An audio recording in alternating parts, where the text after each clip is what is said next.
નમસ્તે વિદ્યાર્થી મિત્રો, ધોરણ 11 કોમર્સ વિષય આંકડાશાસ્ત્ર લેક્ચર નંબર 5માં આપનું હાર્દિક સ્વાગત કરું છું.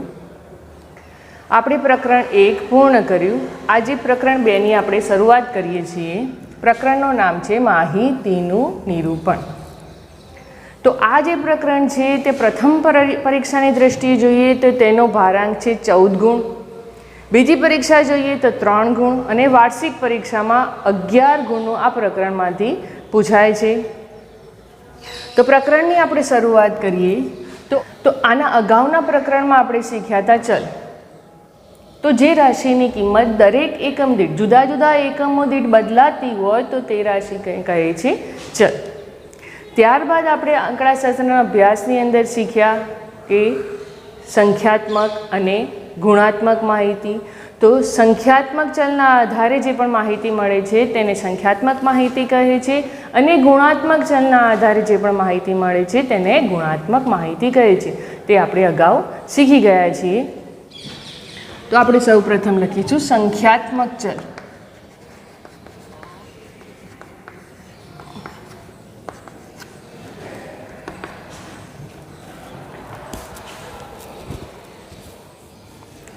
તો સંખ્યાત્મક ચલના કેટલા પ્રકાર છે?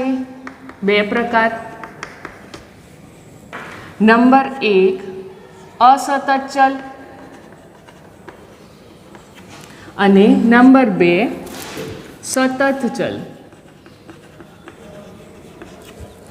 તો અસતત ચલ કોને કહીશું આપણે?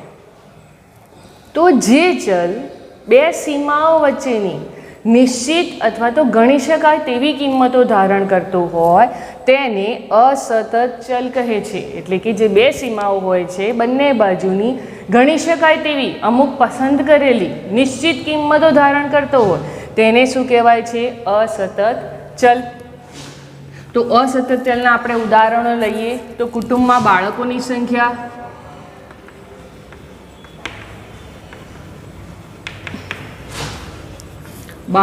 સંખ્યા, અને માર્ગ ઉપર અકસ્માતની સંખ્યા,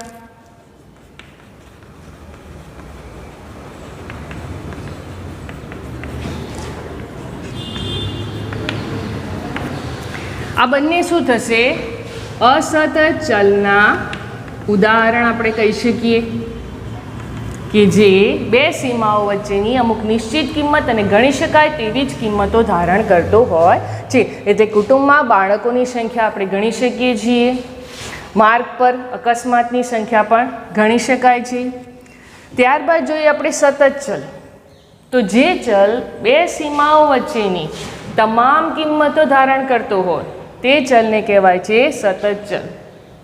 જે નિશ્ચિત કિંમતો ગણી શકાય તેવી કિંમતો ધારણ કરે છે તેને કહેવાય છે અસતત. અને જે તમામ કિંમતો ધારણ કરતો હોય તે ચલને કહેવાય છે સતત ચલ. તો સતત ચલના આપણે ઉદાહરણો લઈએ તો વ્યક્તિની ઊંચાઈ,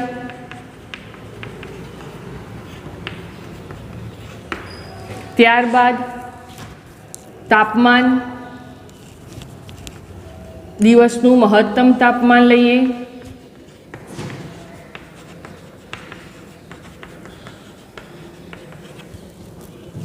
એટલે કે 2 સીમાઓ વચ્ચેની તમામ કિંમતો. હવે વ્યક્તિની ઊંચાઈ છે તો 5 ફૂટ હોય, 6 ફૂટ હોય તો એ આખી ઊંચાઈ એટલે તમામ કિંમતો ધારણ કરી કહેવાય. અને દિવસનું મહત્તમ તાપમાન, વધુમાં વધુ આટલું તાપમાન દિવસનું છે એટલે દિવસનું મહત્તમ તાપમાન. એ શેના ઉદાહરણો થશે? સતત ચલના ઉદાહરણ.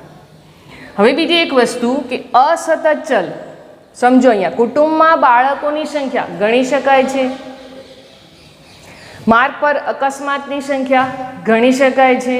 એટલે જે ગણતરી દર્શાવતો હોય તેને કહેવાય છે અસતત ચલ. એટલે ગણતરી કરી શકાય.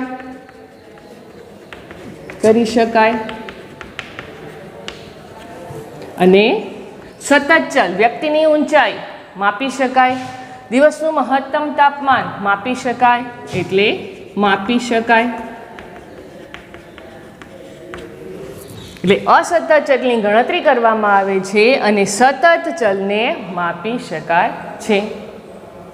તો શરૂઆતની અંદર આપણે આટલી માહિતી પ્રાપ્ત કરી. ફરીથી જોઈ લઈએ. સંખ્યાત્મક ચલ. સંખ્યાત્મક ચલના કેટલા પ્રકાર? 2 પ્રકાર. એક અસતત ચલ અને બીજું સતત ચલ. તો જે ચલ 2 સીમાઓ વચ્ચેની નિશ્ચિત કે ગણી શકાય તેવી જ કિંમતો ધારણ કરતો હોય તે ચલને અસતત ચલ કહે છે. દાખલા તરીકે કુટુંબમાં બાળકોની સંખ્યા, માર્ગ પર અકસ્માતની સંખ્યા. અને સતત ચલ જે 2 સીમાઓ વચ્ચેની તમામ કિંમતો ધારણ કરતો હોય તે ચલને સતત ચલ કહે છે. તેના ઉદાહરણમાં આપણે લખ્યું વ્યક્તિની ઊંચાઈ અને દિવસનું તાપમાન.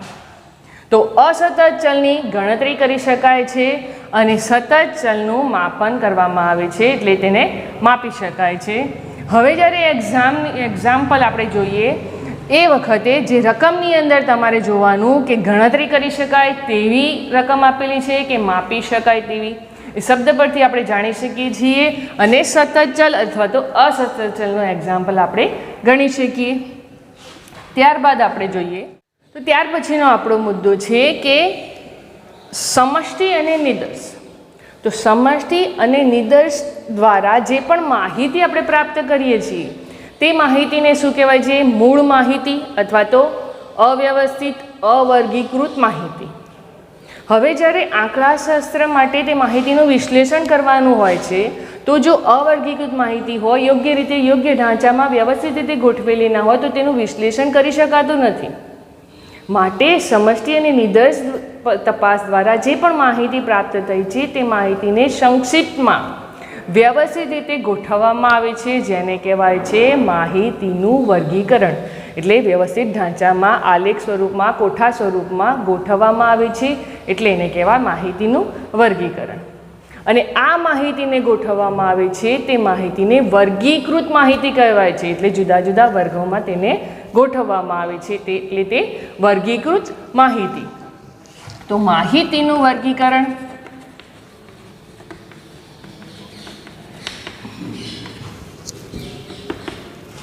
તેનો અર્થ શું બનશે? સમષ્ટિ તપાસ અને નિદર્શ તપાસ દ્વારા મળતી માહિતી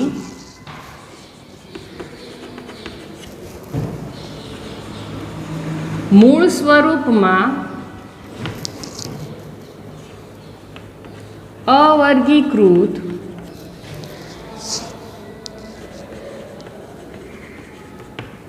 સ્વરૂપમાં હોવાથી તેને સંક્ષિપ્ત સ્વરૂપમાં ગોઠવવામાં આવે ત્યારે તે વર્ગીકરણને માહિતીનું વર્ગીકરણ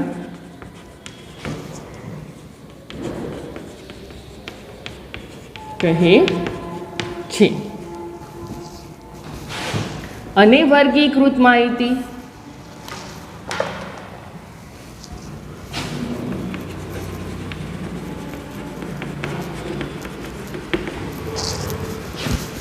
આ રીતે ગોઠવેલ માહિતીને વર્ગીકૃત માહિતી કહે છે. ફરીથી આપણે સમજીએ તો માહિતીનું વર્ગીકરણ, તો કઈ માહિતી આપણી પાસે છે? એક સમષ્ટિ તપાસ અને નિદર્શ તપાસ દ્વારા જે માહિતી મળી છે તે કયા સ્વરૂપમાં છે? મૂળ સ્વરૂપમાં અથવા તો અવર્ગીકૃત, કે જેને આપણે વર્ગીકરણ કર્યું નથી.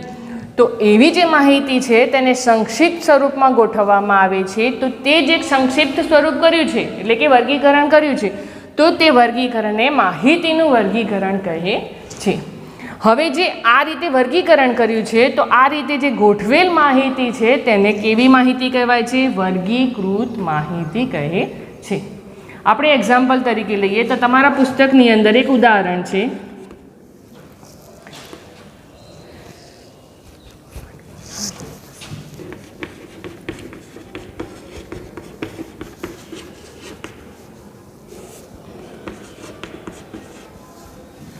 આ પ્રમાણેની એક માંગ આપેલી છે, માંગ.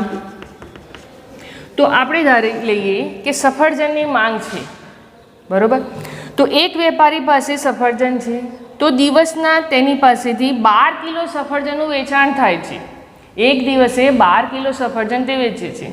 ત્યારબાદ બીજા દિવસે 16 કિલો, પછી 8 કિલો, 12 કિલો, 8, 8 અને 10, આમ 7 દિવસનું જે તેનું સફરજનનું વેચાણ છે તે આ રીતે આપણે લખી શકીએ. તો આ રીતે માહિતી છે આપણી પાસે. હવે આપણે તેને સંક્ષિપ્ત સ્વરૂપમાં લખવી છે, તો કેવી રીતે લખાશે? એટલે વર્ગીકૃત કરવું પડશે, એટલે એક કોઠો બનાવવો પડશે.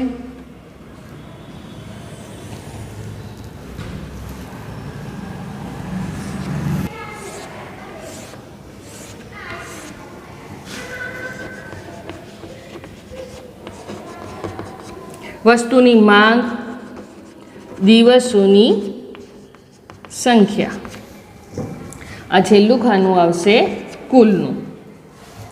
હવે સૌથી ઓછા સફરજન વેચાયા હોય તે લખીએ આપણે, એટલે 8, ત્યારબાદ 10, ત્યારબાદ 12 અને ત્યારબાદ 16. તો આ રીતે સફરજનનું વેચાણ થયું છે. તો 8 કિલો સફરજન કેટલા દિવસ વેચાયા છે? તો 1, 2 અને 3. તો દિવસોની સંખ્યા કેટલી આવશે? 3. ત્યારબાદ 10, તો એક જ દિવસ છે. ત્યારબાદ 12, તો 12 બે વખત છે એટલે 2, અને 16, તો 16 એક જ વખત છે માટે 1. તો દિવસો કેટલા થઈ ગયા? 7. તો આ માહિતી કેવી માહિતી થઈ? સંક્ષિપ્ત સ્વરૂપની માહિતી થઈ.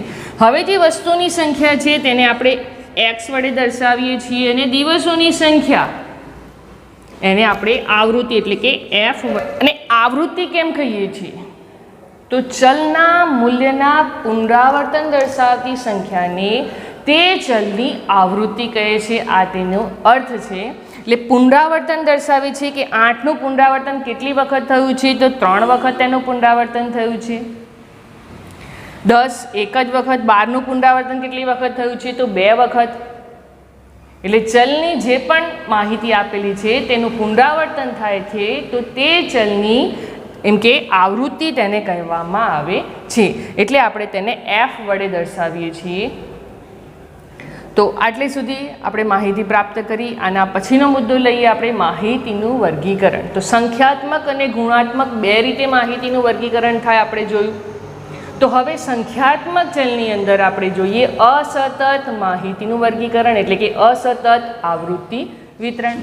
તો વિદ્યાર્થી મિત્રો, વર્ગીકરણના પ્રકારોની અંદર બે પ્રકારો છે, સંખ્યાત્મક માહિતીનું વર્ગીકરણ અને ગુણાત્મક માહિતીનું વર્ગીકરણ. તો સંખ્યાત્મક માહિતીના વર્ગીકરણની આપણે સૌપ્રથમ ચર્ચા કરીએ તો એની અંદર અસતત અને સતત આવૃત્તિ વિતરણ હોય છે. એટલે કે સતત માહિતી આપેલી હોય તો તેને અસતત આવૃત્તિ વિતરણ આપણે શોધી શકીએ, અને સતત માહિતી આપેલી હોય તો સતત આવૃત્તિ વિતરણ શોધી શકાય. તો સૌપ્રથમ આપણે અસતત આવૃત્તિ વિતરણ વિશે ચર્ચા કરીશું કે અસતત આવૃત્તિ વિતરણનો એક્ઝામ્પલ કેવી રીતે ગણી શકાય. તો સૌપ્રથમ આપણે અગાઉ જેમ ચર્ચા કરી તેમ આવૃત્તિ. તો આવૃત્તિનો અર્થ એટલે કે પુનરાવર્તન થાય છે. જે પણ માહિતી આપી છે તેનું પુનરાવર્તન થાય છે, તેને આવૃત્તિ કહે છે. અને આવૃત્તિની સંકેતમાં f વડે દર્શાવવામાં આવે છે. તો ચલના મૂલ્યના પુનરાવર્તન દર્શાવતી સંખ્યાને ચલની તે મૂલ્યની આવૃત્તિ કહે છે. એટલે જે મૂલ્યનું વારંવાર પુનરાવર્તન થાય છે. દાખલા તરીકે આપણે એક્ઝામ્પલની અંદર આપણે જોયું કે 8 કિલો કેટલા દિવસ સુધી વેચાયા સફરજન? 3 દિવસ સુધી વેચાયા. એટલે 3 એ શું થયું? તે મૂલ્યનું પુનરાવર્તન દર્શાવતી આવૃત્તિ. એટલે 8 એ આપણે 3 એ શું થશે? આવૃત્તિ થશે કે 8 કિલો સફરજન 3 દિવસ વેચાયા છે. એટલે 3 એ આપણી શું થઈ? આવૃત્તિ થઈ. તો હવે આ મુજબનું આપણે એક એક્ઝામ્પલ લઈએ. તો સ્વાધ્યાય 2.1ની અંદર પહેલો એક્ઝામ્પલ છે તેની આપણે ગણતરી કરીશું.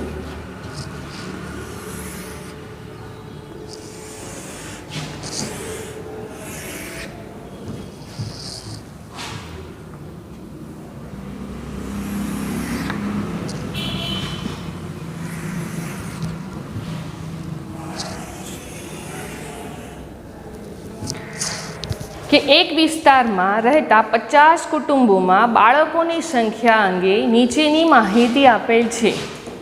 શેની માહિતી છે? તે 50 કુટુંબોમાં બાળકોની સંખ્યા. તો બાળકોની સંખ્યા શું કરી શકાય છે? ગણી શકાય છે. માટે આ આવૃત્તિ વિતરણ કેવું છે? અસતત આવૃત્તિ વિતરણ છે. તો બાળકોની સંખ્યાને આપણે શું કહીશું? x.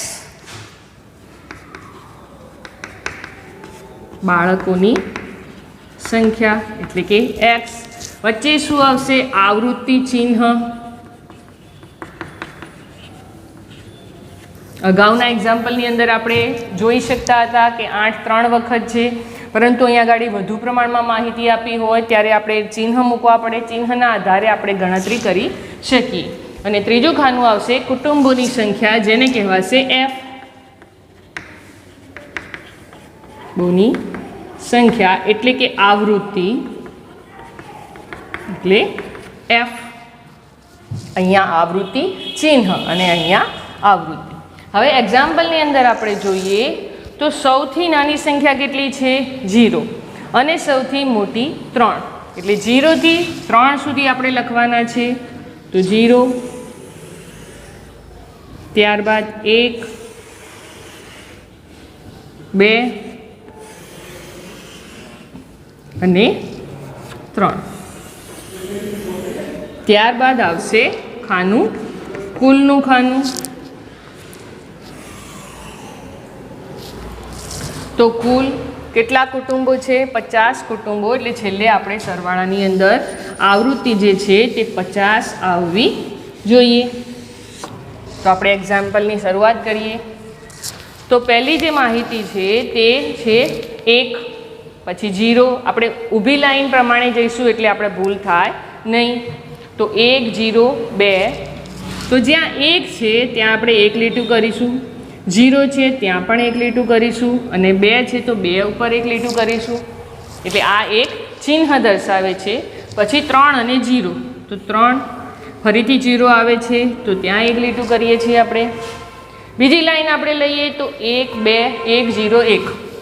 તો 1 2 1 0 1. ત્રીજી લાઈન 2 2 3 3 2.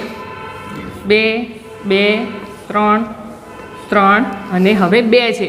તો સમજો વિદ્યાર્થી મિત્રો, જ્યારે 4 પૂરા થઈ જાય છે ત્યારે 5મું લીટું આપણે ઊભું નથી કરતા, પરંતુ આડું કરીએ છીએ. એટલે આપણને ખબર પડશે કે આ 5 છે.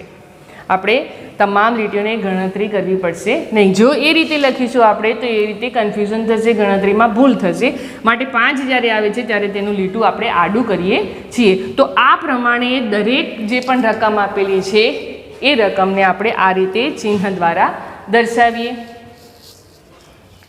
તો વિદ્યાર્થી મિત્રો, આ રીતે આપણે તમામ જે પણ માહિતી આપણને આપેલી છે તે માહિતીને આપણે ચિહ્ન દ્વારા દર્શાવી. હવે ચિહ્નની આપણે ગણતરી કરીશું. તો અહીંયા 5 છે, 5 વત્તા 1 એટલે 6. તો 0નું પુનરાવર્તન કેટલી વખત થાય છે? 6 વખત. ત્યારબાદ 1નું પુનરાવર્તન 5 5 10 5 15 અને 1 16 વખત તેનું પુનરાવર્તન થાય છે. 2નું પુનરાવર્તન 5 5 10 5 15 5 20 અને 21 વખત. 3નું 5 6 અને 7. એટલે કે 7 વખત તેનું પુનરાવર્તન થાય છે. એટલે આવૃત્તિ 7. હવે આપણે તેનો સરવાળો કરીએ.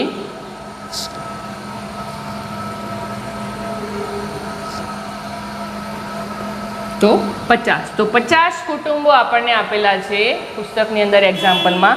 તો 50 જે આપણો છે તે જવાબ કહી શકાય. તો જ્યારે અસતત આવૃત્તિ વિતરણ હોય ત્યારે આ રીતે આપણે ગણતરી કરી શકીએ. પરંતુ જ્યારે વધારે પ્રમાણમાં મોટો વિસ્તાર હોય, મોટી માહિતી આપી હોય, ત્યારે તે વખતે અસતત આવૃત્તિ વિતરણ દ્વારા એક્ઝામ્પલ ગણી શકાતો નથી. એટલે જેનો માહિતીનો જે વિસ્તાર છે તે વિસ્તાર મોટો હોય ત્યારે સતત આવૃત્તિ વિતરણ ગણવામાં આવે છે. અને તે વખતે જે પણ માહિતી છે આપણે જે એક્સમાં દર્શાવે છે 0 1 2 3, તો તેની અંદર શું કરવું પડશે? વર્ગો બનાવવા પડશે. દાખલા તરીકે 5 થી 10, 10 થી 20, 20 થી 30. તો આ પ્રમાણે વર્ગો બનાવવા પડે છે. અને 5 થી 10ની જે પણ માહિતી છે તો ત્યાં ચિહ્ન કરવાના હોય છે. એટલે વધારે પ્રમાણમાં મોટો વિસ્તાર હોય, વધારે માહિતી આપી હોય ત્યારે આ રીતે ગણતરી કરી શકાતી નથી. ત્યારે સતત આવૃત્તિ વિતરણ દ્વારા એક્ઝામ્પલ ગણવામાં આવે. તો વિદ્યાર્થી મિત્રો, સંખ્યાત્મક માહિતીનું વર્ગીકરણનો બીજો પ્રકાર આપણે જોઈએ તો સતત આવૃત્તિ વિતરણ, કે જ્યારે માહિતીનો વિસ્તાર મોટો હોય ત્યારે સતત આવૃત્તિ વિતરણ દ્વારા એક્ઝામ્પલ ગણવામાં આવે છે. તો સતત આવૃત્તિ વિતરણ ગણતી વખતે આપણે પહેલાં તો તેને વર્ગોમાં તે માહિતીને વહેંચવી પડશે. તો કેટલા વર્ગમાં વહેંચવી?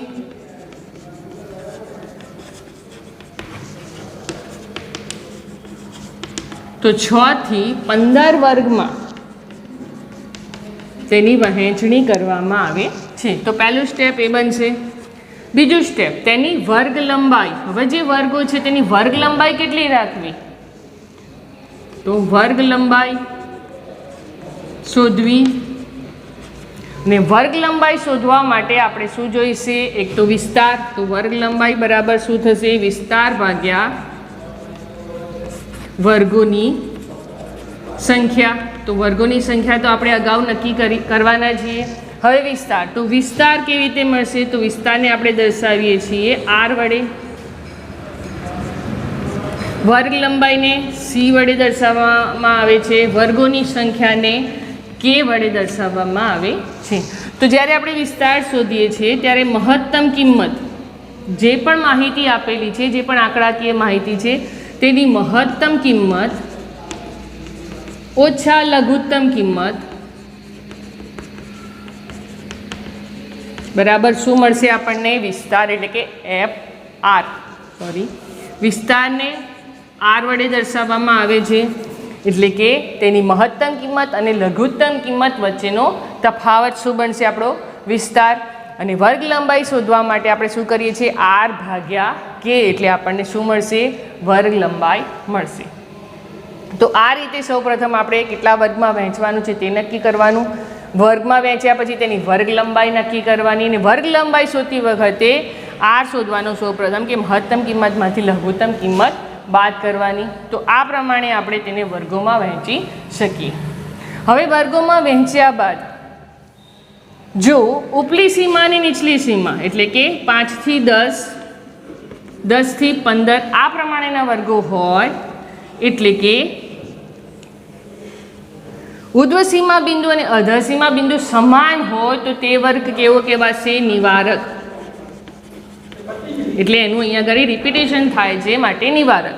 પરંતુ જો એ જ રીતે બીજા વર્ગ હોય કે 5 થી 9 હોય, ત્યારબાદ 10 થી 14 હોય, તો આ પ્રમાણેના જો વર્ગ હોય તો કેવા કહેવાશે? તે અનિવારક. અનિવારક વર્ગ કહી શકાય. કારણ કે અહીંયા ઉર્ધ્વ સીમા અને અધર સીમા બંને શું છે? ઉપરના વર્ગની ઉર્ધ્વ સીમા, નીચેના વર્ગની અધર સીમા જુદી જુદી છે. માટે તે કેવું બનશે? અનિવારક સતત આવૃત્તિ વિતરણ બનશે. જો એક્ઝામ્પલની અંદર સતત અવર્ગીકૃત માહિતી આપેલી હોય ત્યારે નિવારક સતત આવૃત્તિ વિતરણ મેળવવામાં આવે છે. અને એક્ઝામ્પલની અંદર અસતત અવર્ગીકૃત માહિતી આપેલી હોય ત્યારે તેનો વિસ્તાર મોટો હોવાથી અનિવારક સતત આવૃત્તિ વિતરણ શોધવામાં આવે છે. હવે જ્યારે અનિવારક આવૃત્તિ વિતરણ હોય તો તે આવૃત્તિ વિતરણને નિવારક આવૃત્તિ વિતરણમાં પણ ફેરવવું પડે છે. એટલે કે અનિવારકને નિવારકમાં ફેરવવા અને નિવારકને અનિવારકમાં પણ ફેરવવાની જરૂરિયાત ઊભી થાય છે. તો તે માટેના આપણે સૂત્ર જોઈએ. તો વિદ્યાર્થી મિત્રો, જો અનિવારક સતત આવૃત્તિ વિતરણ આપેલું હોય અને તેને નિવારક સતત આવૃત્તિ વિતરણમાં ફેરવવાનું હોય તો તે સમયે જે પણ સીમાઓ હોય છે તેને સીમા બિંદુઓમાં ફેરવવામાં આવે છે. એટલે કે અધર સીમા બિંદુ અને ઉર્ધ્વ સીમા બિંદુમાં ફેરવવામાં આવે છે. એટલે તે વખતે બિંદુઓ શોધતી વખતે વર્ગની ઉર્ધ્વ સીમા બિંદુ બરાબર તે વર્ગની ઉપલી સીમાની કિંમત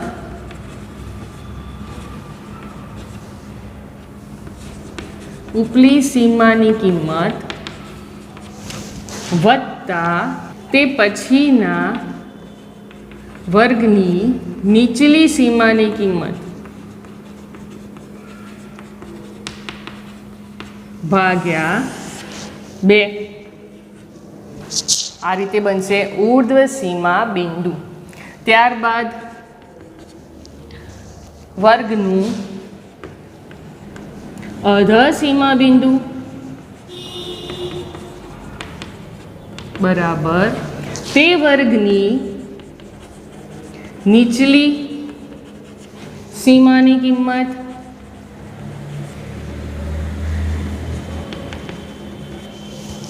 વત્તા તેના ઉપરના વર્ગની ઉપલી સીમાની કિંમત ભાગ્યા 2. એટલે કે ઉર્ધ્વ સીમા બિંદુ બરાબર તે વર્ગની ઉપલી સીમાની કિંમત વત્તા તે પછીના વર્ગની નીચલી સીમાની કિંમત, અને અધઃ સીમા બિંદુ બરાબર તે વર્ગની નીચલી સીમાની કિંમત વત્તા તેના ઉપરના વર્ગની ઉપલી સીમાની કિંમત ભાગ્યા 2. તો આ રીતે આપણે શોધી શકીએ છીએ અધઃ સીમા બિંદુ અને ઉર્ધ્વ સીમા બિંદુ. તો આના પરથી આપણે બીજી રીતે પણ શોધી શકીએ કે વર્ગની ઉર્ધ્વ સીમા બિંદુ બરાબર અધઃ સીમા બિંદુ વત્તા વર્ગ લંબાઈ.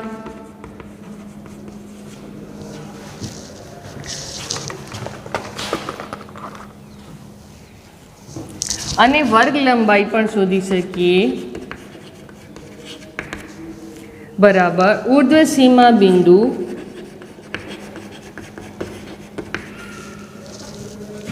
ઓછા અધઃ સીમા બિંદુ.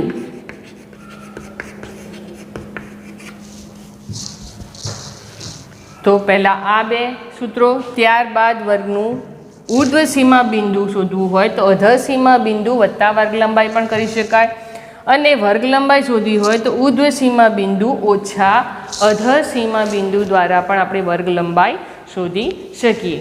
હવે વર્ગની સીમાઓની સરેરાશને, વર્ગની જે સીમાઓ છે તે સીમાઓની સરેરાશને શું કહેવામાં આવે છે? મધ્ય કિંમત. તો વિદ્યાર્થી મિત્રો, વર્ગની મધ્ય કિંમત શોધવાની હોય તો વર્ગની ઉપલી સીમાની કિંમત વત્તા નીચલી સીમાની કિંમત ભાગ્યા 2 દ્વારા આપણે શોધી શકીએ છીએ મધ્ય કિંમત. હવે એક્ઝામ્પલની અંદર મધ્ય કિંમત અને વર્ગ લંબાઈ આપેલી હોય, એટલે કે મધ્ય કિંમત અને વર્ગ લંબાઈ આપેલ હોય ત્યારે સીમાઓ શોધવાની હોય તો ઉપલી સીમા શોધવી હોય તો શું લખાશે? અરે મધ્ય કિંમત વત્તા 1/2 વર્ગ લંબાઈ લખાશે, અને નીચલી સીમા શોધવી હોય ત્યારે મધ્ય કિંમત ઓછા 1/2 વર્ગ લંબાઈ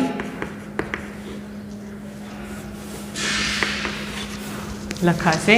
તો આ સૂત્ર બનશે ઉપલી સીમાનું અને આ નીચલી સીમાનું, કે જ્યારે એક્ઝામ્પલની અંદર તમને આપ્યું હોય મધ્ય કિંમત આપેલી હોય અને વર્ગ લંબાઈ આપેલી હોય ત્યારે ઉપલી સીમા અને નીચલી સીમા તમે આ રીતે શોધી શકો કે ઉપલી સીમા શોધતી વખતે મધ્ય કિંમત વત્તા વર્ગ લંબાઈ 1/2 વર્ગ લંબાઈ, અને નીચલી સીમા બરાબર મધ્ય કિંમત ઓછા 1/2 વર્ગ લંબાઈ, એટલે કે વર્ગ લંબાઈ ભાગ્યા 2 એ દ્વારા આપણે શોધી શકીએ. તો આજનું જે આપણું લેક્ચર છે આપણે આટલે સુધી રાખીએ છીએ. આના પછીના લેક્ચરમાં જે સતત આવૃત્તિ વિતરણ છે આપણું, આ સતત આવૃત્તિ વિતરણના જે પણ આપણે માહિતી મેળવી કે એક્ઝામ્પલ કેવી રીતે ગણવો, તો એ એક્ઝામ્પલની આપણે ગણતરી કરીશું. ત્યાં સુધી જે પણ પ્રકરણની શરૂઆત કરી છે, જે પણ વ્યાખ્યાઓ છે, જે પણ સૂત્રો છે, તે સૂત્રોનો મહાવરો કરો, યાદ રાખવાનો પ્રયત્ન કરો, અને જે એક દાખલો ગણાવ્યો તે દાખલો ફરીથી તમે તમારી નોટબુક્સમાં ગણો. તો આના પછીના લેક્ચરમાં ફરી મળીશું. ત્યાં સુધી ઘરે રહો, સેફ રહો.